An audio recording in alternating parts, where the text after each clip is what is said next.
Bismillahirrahmanirrahim. Today I'm going to tell you about the operations that we perform on our strings, tuples, lists, like in all the sequence data types. In the previous video, I have discussed the methods, but today I'm going to tell you about the operations, the basic operations that all the sequence support the following basic operations. So here are the following operations that all this we perform on our sequence types. First is the con concatenate. So concatenate, it is used to concatenate two sequences of same types, or it is used to join the two sequences of same types. If they are of different types, it will not join the string, but if they are of same data type, then it will return us the two concatenation of two strings, and its basic syntax is r s plus r. For example, if s is a string 1 and r is a string 2, then it will print us the result. For example, s is equals to 4 and r is equals to 5 6 7 8 9. Okay, now I want to print the both. So this is a basic operation. Concatenate is equals to s plus r. This plus is not an arithmetic operator. This is now a concatenation operation that we use to perform on our sequence type. So it will now print the concatenate. It will return us the.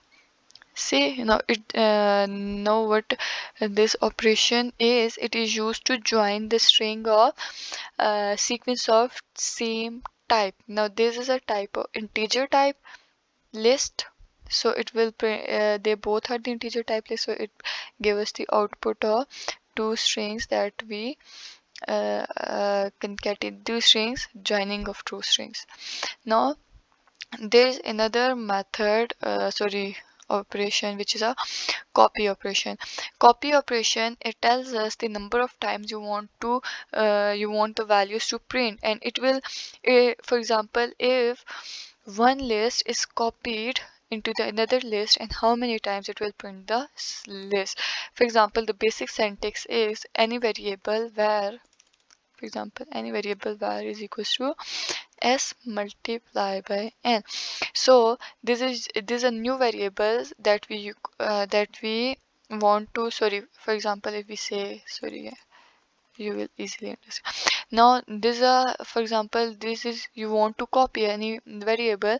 How you will copy is you're assigning the previous list s, which is a previous list, and you're multiplying it the number of times. For example, 2 times, 3 times, 4 times. So this is a basic syntax. Now for example, there's a list s is equals to hello ikra, and you want to print hello ikra 3 times or 4 times. No, for example, this will be, I'm using a tuple here. My tuple is equals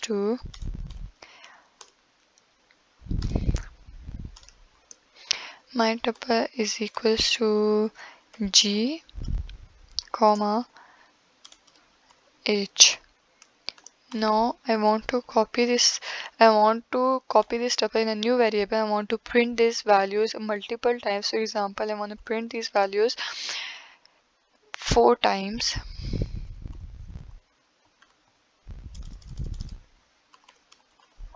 So I will multiply the number of times I want to print these values. So multiply by 3 and print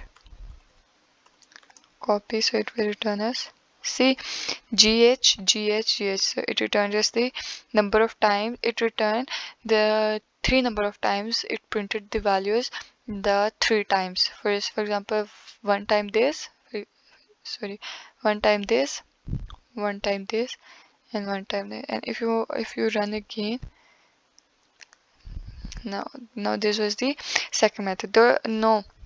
There is another operation that we use for assigning values of n variables to a string, like how we assign a number of values of n variables to a string. There is a method or operation that we use, which is, for example, there's a list 1 is equals to 5 6 7 8, and I want to assign these values. These are in sequence. See, 5 6 7 is there in order.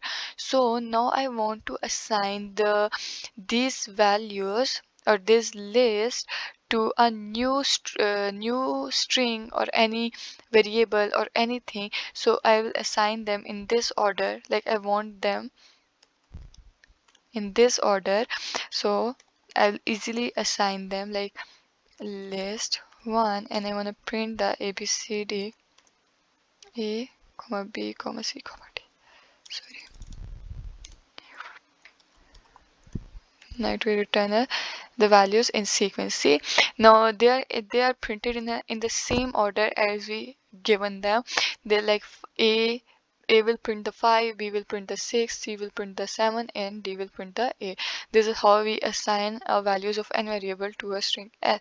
Now if you want to print the now if I want the value or in any character or alphabet it in a specific index, so I will use the method operation this. For example, string is equals to hello Ikra, and I want to print the index of a specific character or specific alphabet. So I'll write it as, for example, 2. So it will return us the index. No, it will return us the value at index 2. Now see, sorry, no, this. Now see, what is that index 2? For example, we always start with the 0 index. So at 0 index there is H, at 1 there is E, at 2 there is L. So it will print us the L. Now there is another operation which is slice. It is slice operation. It is like used to access the range of elements in a list. Like for example, if we want to skip any value, if we want to print something, so it will it is in order to access a range of elements in a list, we use slice. For example, there is a list L1 is equals to 1 comma 2 comma 3 6, and we want to slice the list is equals to L1. The basic index is this 1 colon 4 colon 2. Now see what will it do. Print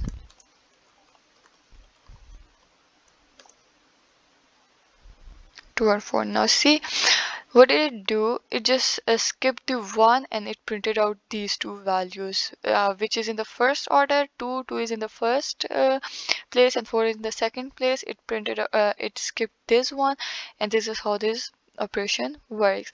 Now the another operation is like if you want to check if this value is in the tuple or if this value is in the string or not, so it will return us yes, a true, or it will, if it's not in the string or tuple or list, it will return us the boolean false. So there is the, like for example, my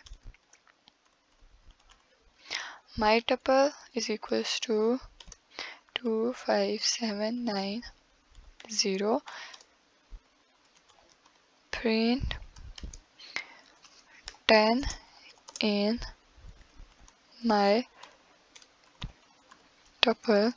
Is 10 in my tuple? No, so it will print us false. False. 10 is not in tuple. And if we say 2 in my tuple, it will print us. So it is applicable for string too. For example, str is equals to hello Ikra. Print